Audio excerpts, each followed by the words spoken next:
A Coruña en un minuto. En la plaza de María Pita se encuentra la escultura de la heroína que da nombre a esta plaza.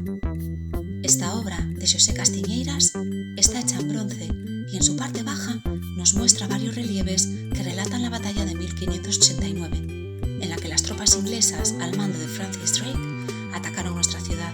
En la parte alta vemos a la mujer que se convirtió en la heroína local por su ayuda en la defensa de A Coruña. María Pita aparece representada con una lanza en alto y si pudiera hablar, seguramente la escucharíamos gritando la frase que la hizo famosa: "Quien tenga honra que me siga".